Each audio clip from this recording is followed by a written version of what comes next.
And I have been a fan of Wayne's for many, many years, and the MC5. And in my eyes, the MC5 have a story unlike any other band in the history of rock and roll. There's hardly been, I mean, I can't think of another band that has gone through what the MC5 went through, trying to marry the kind of things that they did, free jazz, soul music out of Detroit, and rock and roll into one band with a message that was quite radical for the times. And it was a message that actually, in a way, cost them their career, I believe, you know. And so to have that kind of sacrifice for the love and power of rock and roll is quite a beautiful thing in my eyes, and one that we don't see that often anymore. So it's quite an honor to be here, and congratulations on a wonderful book. It's really Thank you, amazing. brother. No, I really love it very Thank much. you. Yeah. And so let's just... I don't know, did you read it? Better, don't clap till you read it. It's amazing. And let's just start at the beginning. You were born April 30th, 1948. Yeah, In Detroit, right? that's right. Right. Lincoln Hospital. Lincoln Hospital. Downtown Detroit. Wayne Stanley Canvas, is that correct? Canvas. And at the time, can you tell us a little bit of what Detroit was like at the time you were growing up? It was obviously the center of industry. A Yeah. lot was happening. Detroit from the end of World War II, really, all the GIs came home, and this was where America was going to pay off for the sacrifice. This is the promise of America. This is what you're fighting for. A 2-car garage or 2.5-car garage. And Detroit was hitting on all cylinders. It was in the Detroit, it was the 4th largest city in America. It had over 4 million people in the Detroit and the suburbs. And it was a manufacturing boom town. Anything you wanted, you could get it in Detroit. Anyone you wanted to do it with, you could find them in Detroit. And money was changing hands. The factories worked 24/7, 365 for decades. And a guy could have a good union job, have a family, own a home, pay for health care, go on vacation, have a little money in the bank, own a car on one salary. Unimaginable in today's world. So I was born into this sense of possibilities, the industrial nature of the city. People worked hard, and they found nobility in hard work. And that was, it was a diverse city. My earliest memories are other children of color. I never really knew that all the white people lived over here and all the brown people lived over there till I was on tour in the MC5 and went to other cities in America. Because in Detroit, we were just the people, and we just lived in the neighborhood. It wasn't that big a deal to me. I remember my mother opened Detroit's first interracial beauty salon. She was a beautician, and I thought, yeah, big deal. Okay, cool, I guess. But it was a very, there were black neighborhoods and Mexican neighborhoods and Polish neighborhoods and Italian neighborhoods. But the thing was, everyone had jobs. And when people have jobs, that's the glue that holds cities together and families together and cultures together. And so Detroit was like, the proverbial well-oiled machine. It was. Yeah. And did you grow up with a musical family? Yeah. Your mom, Mabel, right? Mabel was from the World War II generation, and she had an accordion. So anytime she had 11 brothers and sisters, so the family was, we'd all hang out with our cousins. And anytime they'd get together, she'd get the accordion out, and they'd all sing World War II songs, over there, White Cliffs of Dover. All the hits. Yeah, all the hits. How much is that doggy in the window? I came to loathe that song. And your father, was he a musician? No, my father was a electrician, and he was a Marine in World War II, and he served in the horrific campaigns in the South Pacific, and the Iwo Jima and a bunch of those island campaigns. And he got injured, he got shrapnel wounds, and he got profoundly damaged by his experience in the war. And in those days, we didn't have the understanding that we have today of PTSD. My mother said they called it shell shock. And she fell in love with this guy, and he went off to serve in the war and came back, and he was somebody different. And he treated his PTSD with alcohol. And that made our family, that destroyed our family. And my father had to leave, and you know, me and my sister were raised by a single working mom, who are the heroes of the world, single working mom. It was broadcast from Windsor across the Detroit River, which is Canada. They had a 60,000 watts, and it was the dominant station, but there was WKNR, WDET, was that happening? Not yet. Not yet. DET came with the advent of FM. Oh, okay. When the FM band got licensed and FM radio emerged, that's when WDET and WABX, that was the big FM outlet, where they didn't have to play commercials, and they could play albums, and they could play whatever they want. So you're listening to like basically AM radio and Yep. transistor radio, and it was great. Yeah, it was great, right? Because in those days, the criteria was it a hit song? And to be a hit song, it had to meet certain requirements. You know, it had to have either a great lyric or a great melody or a great hook, but there had to be something that would grab you. If the record was boring, it was not going to be a hit. It was all about hits. It was all about the hits. Yeah. And all the hits, all the time. And those beautiful nights of just falling asleep with your transistor radio right on your ear, right? Yeah. You know, and seeping into your consciousness, I think. you Yeah. know. And so, when did you first meet Fred Smith?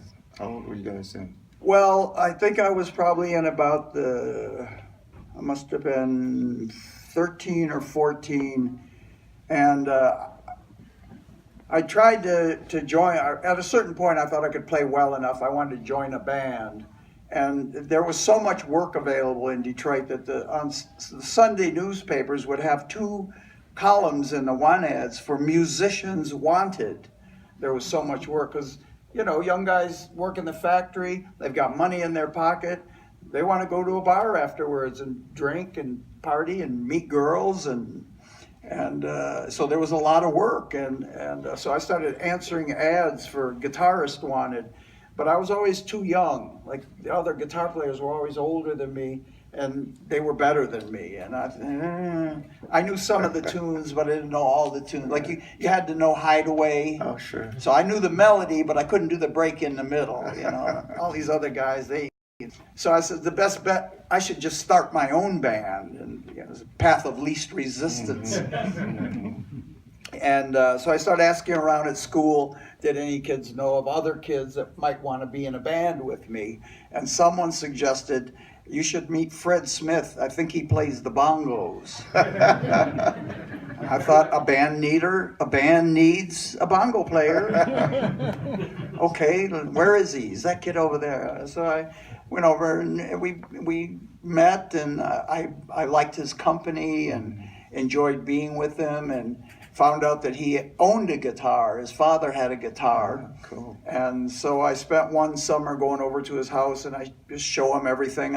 Here, you play this, you play these chords, and I'll play this melody. And he was a natural musician. He just picked it up really quickly, and we liked playing together, and we became like ace bukus, you know. We did everything together. And Was that the Bounty Hunters, or is that later? that's a little bit later, but yeah. Well, he had his own band, I had a band, and then we decided to form a super band, and he would join my band. And once you guys formed this band, you're playing like teen clubs and stuff, right? Yeah. Is And that it? kids' parties. Dances and that kind Yeah. of thing, yeah. It's the same for all musicians. Yeah. If your upbringing, my upbringing, Bruce Springsteen, anybody, we all start out the same. We all go through the same stuff, getting your band together, learning how to play, learning how to write a song, playing at parties, playing at teen centers, finally getting a job in a bar, in a club, Elks Halls, Moose Halls, But church halls. You were going to a lot of dances and things. Dancing was important when growing up, Yeah, right? yeah. Especially with the kind of music, the Motown and Yep. soul music, R&B. So we were all learning how to dance right at that time. Everybody danced, Everybody danced. which which you integrated into later years into your show, right? Still do. Yeah, still Yeah. do.